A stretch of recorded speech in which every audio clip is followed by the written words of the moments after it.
What's up, guys? Welcome back to my YouTube channel. Today I'm going to touch base on the way that I create my matte or satin look on photos in Lightroom.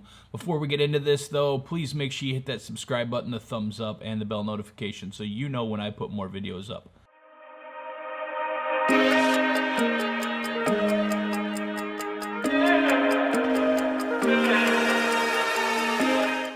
Alright, so like I said, today I'm going to touch base. Basically, I was talking to my friend Josh, who is a East Coast photographer, and he asked me how I always get the matte or the satin look on my photos.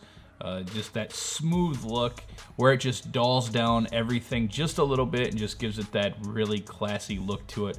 We're gonna do it in Lightroom Classic. I know there's a way to do it in Lightroom CC. I'm just not familiar enough with it yet, but once I learn it, and I'm pretty sure it's the exact same way, I will bring another video up for that.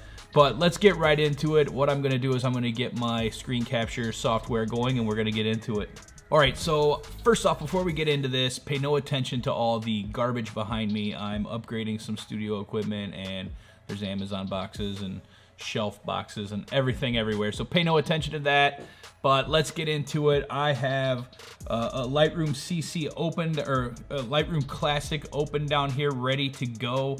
And this is Eric. I shot Amy and Eric's wedding a few weeks ago, and I just want to use this because I think this is a prime example of a photo that will look good with that flat look. Not every photo should look like that. Some of them just, it does not look right on it. So this is one of them that I feel with the vintage look, or in the wood behind him and everything, it'll just look really good. The blue on his vest, it's gonna pop really nice.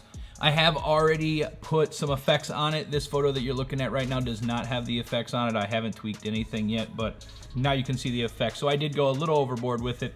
I bumped up the clarity quite a bit. I'm actually gonna turn this clarity down just a tad here. But basically I just created a little bit of a vignette, and I did not do that with the vignette option. I did it with a radial gradient. Let's get back into, there we go. So what we're gonna do is I'm gonna show you how to do this satin or the matte look to it, and it's all done in tone curves. I learned that the tone curves, learned this a while back, that the tone curves is the way to basically tweak every photo to your exact specifications of what you want it to look like. So we're gonna get into it. Basically, the way that I look at it is this first line. I know not the way that I look at it. This is the way that everybody looks at it. This first line is your lows. So basically, this is really blowing out in the lows right now. The second line is gonna be your mids. This is gonna be your highs, and then this should be all the way up. So let's start there.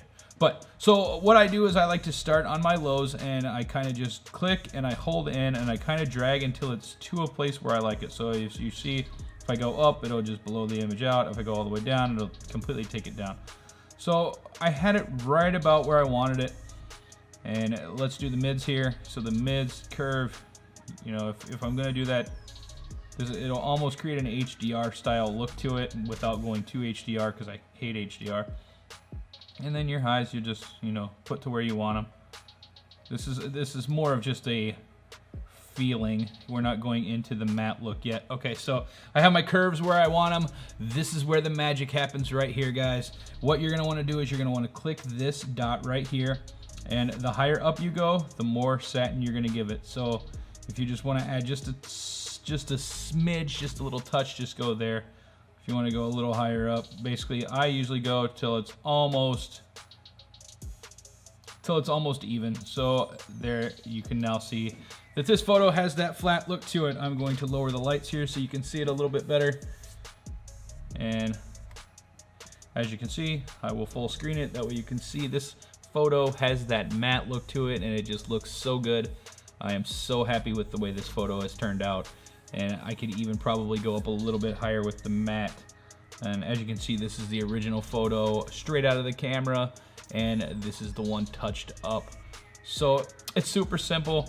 Like I said, you just, you know, make sure your curves are where they're at. Make this somewhat of an S curve. It is completely to your liking. Just make sure you don't blow anything out too high or too low, and that is the highs, mids, and lows. Make sure those are nice and crispy, and then just grab the dot at the end and just kind of start fading it up until you get the right fade on where you want it and how you want it to look, and go from there. It's that simple, guys. So Hope this helped. I hope you guys liked it. Once again, make sure you subscribe, hit that thumbs up button, the bell notification so you know when I put up new videos. The next one's going to be a doozy.